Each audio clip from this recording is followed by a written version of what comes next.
Daniel here Okay, so I'm currently at Nadzrul's house in Jakarta at Joglo there.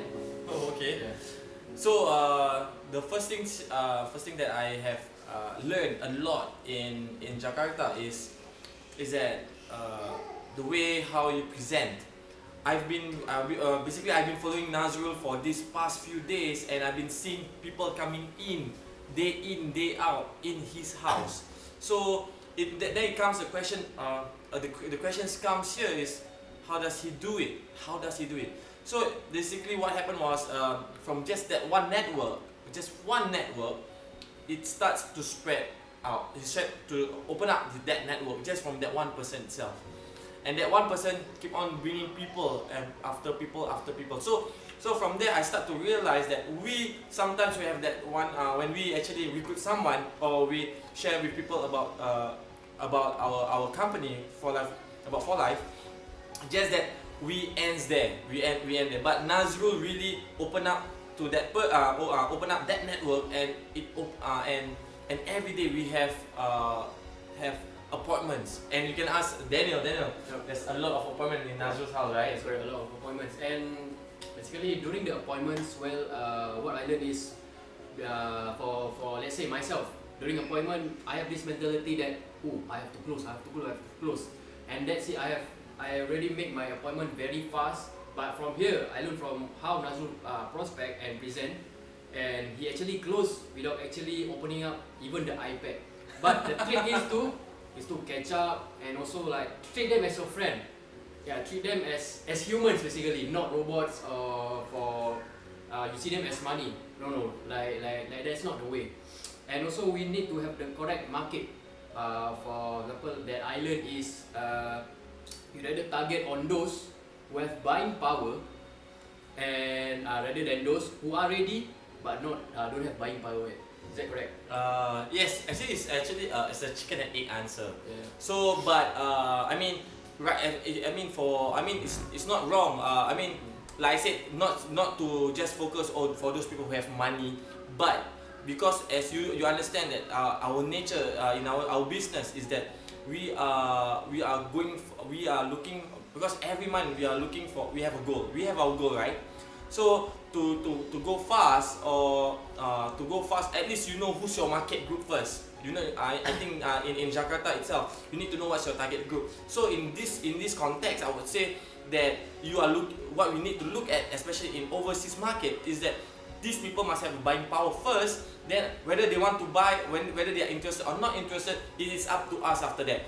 Rather than we look for people who is very interested but do not have the buying power. And the worst thing is, do not have that mentality of like for us, we always say is that we can start with $0, right? Yeah, but they are stuck with because of the employee mindset and everything. But like I said again, in this context, what we are looking at is because every month we have goals that we are looking at. So that's the kind of strategy that Nadzrul have shared with us, that look for people who have money but not interested, okay, rather than looking for people who is interested but have no money, or I would say no buying power, right? Okay, and the thing is also not only that, when based on what Daniel says, to add on what he says about doing the appointment, actually I realized it's a framework. Once you understand that framework and you keep on using that framework at all times, you do not change at all. I see Nadzrul been about 5 appointments, and he been saying that same dialogue. And in fact, me and Daniel can say, okay, he's gonna say this after this. We can Yeah, you can memorize what is the dialogue all about. Seriously. And guess what? It is a formula. It's because he found that story, and that story works, and he just use it every time that he met a prospect. Hey, that's a wonderful thing. But I mean, look at it. Sometimes when we talk to a prospect today, we maybe the first prospect we say another story, second prospect another story, third prospect another story. So it is not consistent. So now the key here is to look for a consistent story, your own story, and yeah, make it work.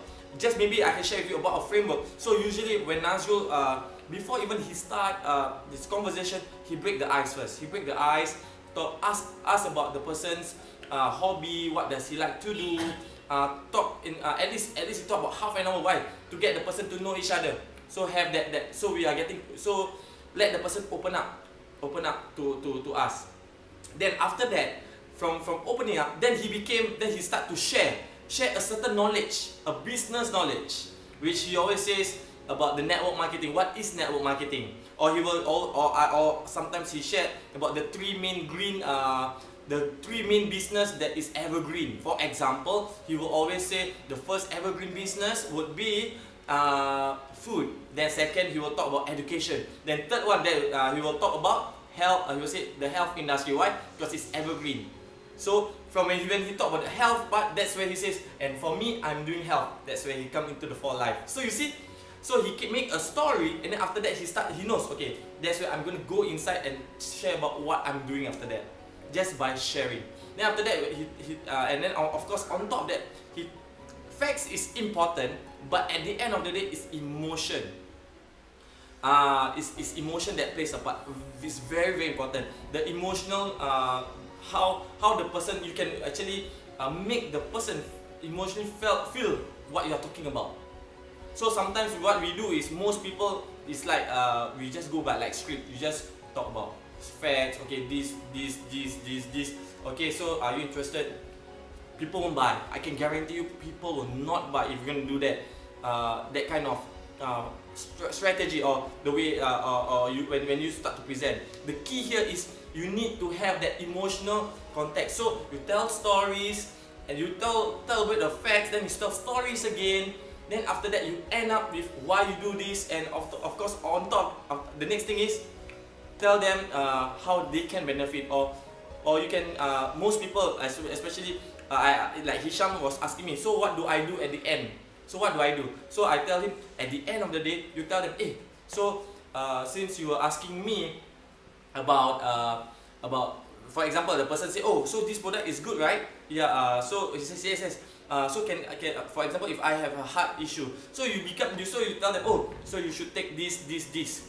Why not you try this? Then at the same time, you ask them about how to go to the 6 months plan. You just tell them, eat free better, or eat and pay better. Which one you choose? Example like that. So then that's where he start to show about the 6 months plan. So after that, you just share with them. So what do you think about it? Then after that, yeah, then you start to close from there. Yeah. So that's my takeaway from here. The key here is the framework. So you understand the framework of how you're gonna talk and have a story. I think it really works. It really works here, guys. Okay, so that's all about that's all for me. Yeah. Fadhli here. Daniel here. Anything else to add on, Daniel? I think we end off with the traditional PNT cheer. Okay. Yeah. So come on, PNT. Success. PNT. The best. PNT. Platinum, guys. Woo.